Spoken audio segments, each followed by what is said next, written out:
نصلي ونسلم على رسوله الكريم أما بعد فأعوذ بالله من الشيطان الرجيم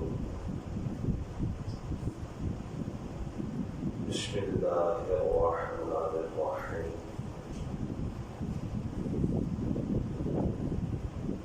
إن الذين آمنوا ثم كفروا ثم آمنوا ثم كفروا ثم ازدادوا كفرا لم يكن الله ليغفر لهم ولا ليهديهم سبيلا بشر المنافقين بأن لهم عذابا أليما آمنت بالله صدق الله مولانا العظيم إن الله وملائكته يصلون على النبي يا أيها الذين آمنوا صلوا عليه وسلموا تسليما الصلاة والسلام عليك يا رسول الله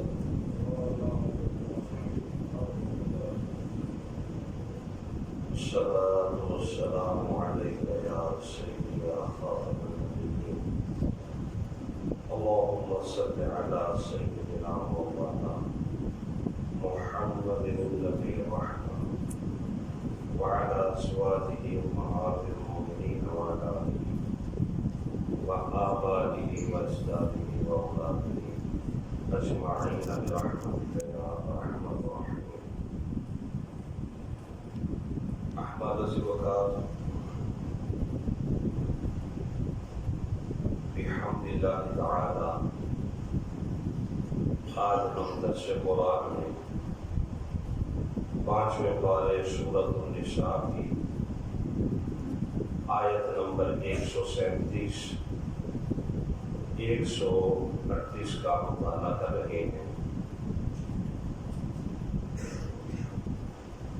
اس کے اندر خالق کائنات نے ارشاد فرمایا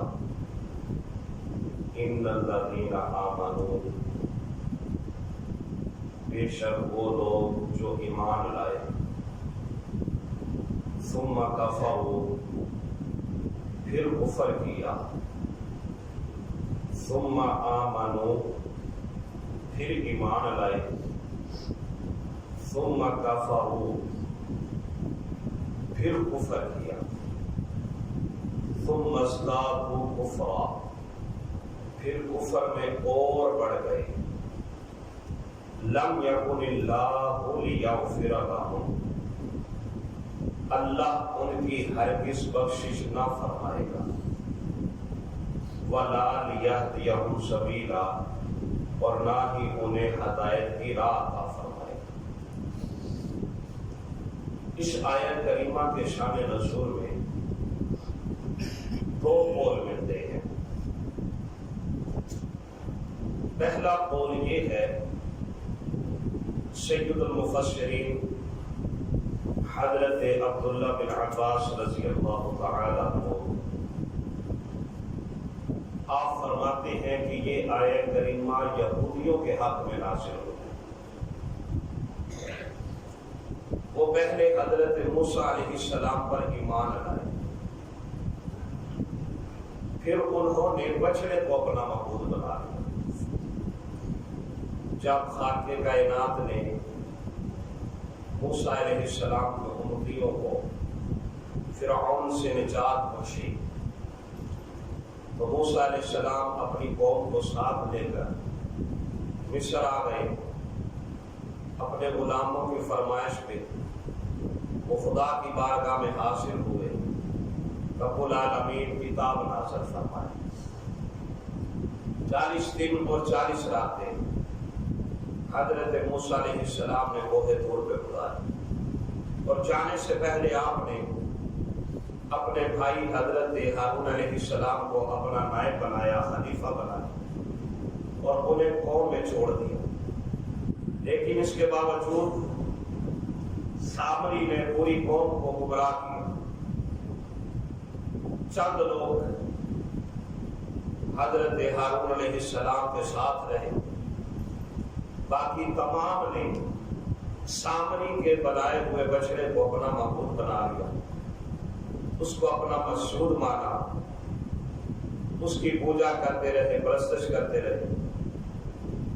حضرت موسیٰ علیہ السلام آپ جب کوہ طور سے واپس آئے خالق کائنات کے احکام لے کر، تو انہوں نے دیکھا کہ پوری قوم کفر میں مبتلا ہے، ساری کی ساری قوم گمراہی میں مبتلا ہو چکی۔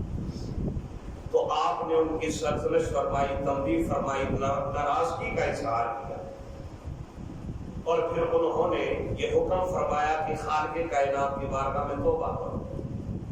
توبہ کا طریقہ بتایا جس کا آگے ذکر آئے گا۔ قوم نے توبہ کی اور وہ کفر سے پھر ایمان میں داخل ہو گئے۔ پہلے وہ ایمان لائے، بچڑے کو معبود بنا کے وہ کفر میں مبتلا ہو، توبہ کر کے وہ پھر صاحب ایمان ہو گئے۔ لیکن پھر جب حضرت عیسیٰ علیہ السلام تشریف لائے تو یہ قوم عیسیٰ کا انکار کرنے لگی، انجیل کا انکار کرنے لگی، اس کے سوا وہ پھر کفر میں مبتلا ہو گئے۔ تو انہی کے متعلق خالق کائنات نے ارشاد فرمایا کہ یہ پہلے ایمان لائے، پھر کفر کیا، پھر ایمان لائے، ایمان لانے کے بعد پھر کفر کیا، اور اس کے بعد سرکار دو عالم صلی اللہ تعالی علیہ وآلہ وسلم آپ کی نبوت کا انکار کر کے، قرآن کا انکار کر کے، ثم ازداد کفرا، کفر میں اور بڑھ گئے، تمام حدیں تجاوز کر دی۔ تو رب العالمین نے ارشاد فرمایا لیغفر لہم ولا لیہدیہم سبیلا، کہ یہ وہ لوگ ہیں جن کی خالق کائنات ہرگز بخشش نہیں فرمائے، کسی صورت بھی ان کی بخشش نہ ہوگی، ولا لیہدیہم سبیلا، اور نہ ہی رب العالمین انہیں سیدھی راہ دکھائے گا، ان کو ہدایت کا راستہ نہیں ملے گا۔ دوسرا قول یہ ہے کہ یہ آیت کریمہ منافقین کے حق میں نازل ہوئی۔ وہ لوگ ایمان لائے، پھر وہ مرتد ہو گئے، ایمان سے منہ پھیر لیا، منہ موڑ لیا، پھر ایمان لائے، پھر انہوں نے سرکار دو عالم صلی اللہ تعالی علیہ وآلہ وسلم کا انکار کیا، اور اسی حالت میں وہ مر گئے، اسی حالت میں مر گئے۔ تو خالق کائنات نے ارشاد فرمایا کہ جو اس حالت میں مر گیا نہ ہی اس کی بخشش ہوگی، اور ان لوگوں کو کسی صورت بھی سیدھی راہ نہ مل سکے، ہدایت کا راستہ نہیں ملے گا۔ اور یہ بات یاد رکھے کہ جو انسان کفر میں مرتا ہے اس کی کسی صورت بھی بخشش نہیں ہو سکتی، کسی صورت بھی وہ بخشا نہ جائے گا جو کفر پہ مرا۔ ہاں، کفر کرنے کے بعد اگر وہ ایمان لے آیا، ایمان لانے کے بعد وہ ثابت قدم رہا، استقامت اختیار کی، اس کے متعلق خالق کائنات نے ارشاد فرمایا قل للذین کفروا ان ینتہوا یغفر لهم ما قد سلف، فرمایا اے محبوب صلی اللہ علیہ وآلہ وسلم آپ کفار سے یہ کہہ دیجئے کہ ایمان لانے کے بعد اگر تم ایمان پر ثابت قدم رہے، کفر سے باز رہے، تو تمہارے پچھلے سارے گناہ معاف کر دیے جائیں، سارے گناہ معاف کر دیے جائیں۔ اور مسلم کی حدیث مبارکہ میں ہے سرکار دو عالم صلی اللہ علیہ وآلہ وسلم آپ نے ارشاد فرمایا دین اسلام کفر کے سابقہ تمام گناہوں کو معاف فرما دیتا ہے۔ جو انسان دین اسلام میں داخل ہوتا ہے لیکن جو دین میں آئے پھر اپنا رخ پھیر لے، اپنا منہ موڑ لے، پھر کفر میں مبتلا ہو، تو خالق کائنات یہ توہین گوارا نہیں کرتا، رب العالمین دین کا تمسخر کسی صورت بھی گوارا نہیں کرتا۔ آج یوم پاکستان ہے، یہ دن خالق کائنات نے ہمیں عطا فرمایا بڑی قربانیوں کے بعد، 20 سے 30 لاکھ جانوں کا نذرانہ پیش کیا، پھر یہ ملک پاکستان مارد وجود میں آیا۔ ایک ملک کو بنانے کے لیے اتنی جانیں دی، اندازہ کیجئے دین اسلام کو سر بلند کرنے کے لیے کتنی جانوں کا نذرانہ۔ تو جو اس دین کا تمسخر اڑائے، خالق کائنات وہ کیسے دوبارہ کر سکتا ہے؟ دین کے ساتھ جو ٹھٹھا کرتا ہے، مذاق کرتا ہے، معاذ اللہ ثم معاذ اللہ، جو اس دین کی توہین کرتا ہے، خالق کائنات قطعاً اس کی توہین کو گوارا نہیں کرتا، رب العالمین اس کی توہین کو گوارا نہیں کرتا۔ یہ ملک پاکستان اتنا عظیم ملک ہے کہ آج پوری دنیا کی نظریں اس پہ جمی ہوئی، حکمران آتے رہے، اس کو کھاتے رہے، لیکن کوئی بھی اس کا کچھ بگاڑ نہ سکا، کیونکہ یہ ملک میرے کملی والے مصطفیٰ کی عطا ہے، میرے آقا کی عطا ہے۔ قائد اعظم محمد علی جناح رحمت اللہ تعالی علیہ، آپ مسلمانوں کے رویے سے دل برداشتہ ہو کے لندن چلے گئے۔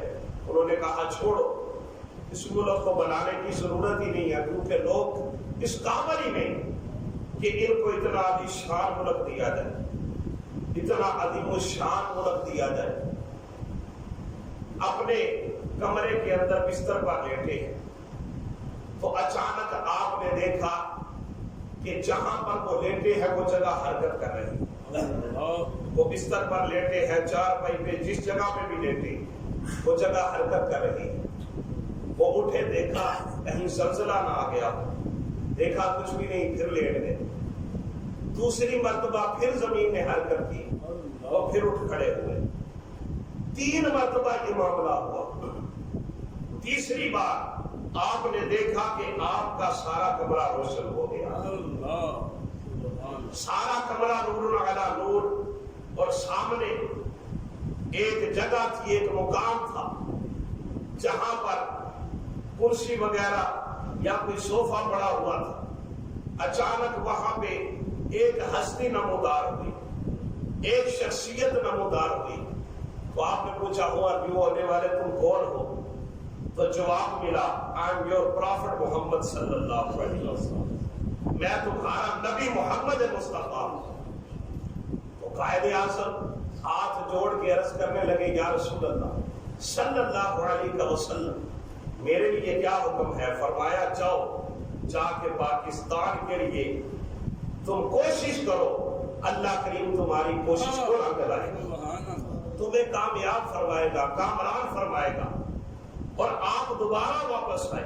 پھر آپ نے یہ تحریک چلائی 65 کی جنگ میں، جب ہندو حملہ آور ہوئے، کفار کی فوج، دشمن فوج مسلمانوں پہ حملہ آور ہو گئی، تو اس وقت انہوں نے ایڑی چوٹی کا زور لگایا کہ ہم اپنا ٹینک مسلمانوں کے حلقے میں لے جائیں، لیکن انہوں نے دیکھا کہ ہمارے سامنے ایک بزرگ ہستی ہے جس نے اس ٹینک پہ ہاتھ رکھ دیا۔ پوری فوج مل کے زور لگاتی ہے، لیکن وہ ٹینک اپنی جگہ سے حرکت تک نہیں کرتا۔ بعد میں جب پوچھا گیا کہ وہ ہستی کون تھی، نشانیاں بتائی گئی، تو وہ نشانیاں مولا علی شیر خدا کی نشانیاں، یہ بنانے والے کملی والے مصطفیٰ مولا علی شیر خدا۔ تو جس ملک پہ مصطفیٰ اور مرتضیٰ کا سایہ، اس کو کوئی مٹا نہیں سکتا۔ لہذا دوستو، یہ ملک بھی بڑی قربانیوں کے بعد ملا، یہ دین بھی بڑی قربانیوں کے بعد ملا۔ تو گزارش یہ ہے کہ آج یوم پاکستان بڑی ہی برکت کا دن ہے، یہ بڑی ہی رحمت کا دن ہے۔ اپنی اولادوں کو یہ نصیحت کریں کہ اس دن کو عزت کے ساتھ منائیں۔ ویسے بھی ماہ محرم الحرام ہے، ہمیں چاہیے کہ اس مہینے کی بھی تعظیم رکھیں، اور جو شہداء جنہوں نے اپنی جان کی بازی لگا دی، اپنی جان کا نذرانہ پیش کیا اور یہ عظیم وطن ہمیں عطا فرمایا، ان کی روح کو احسان ہے۔ اپنے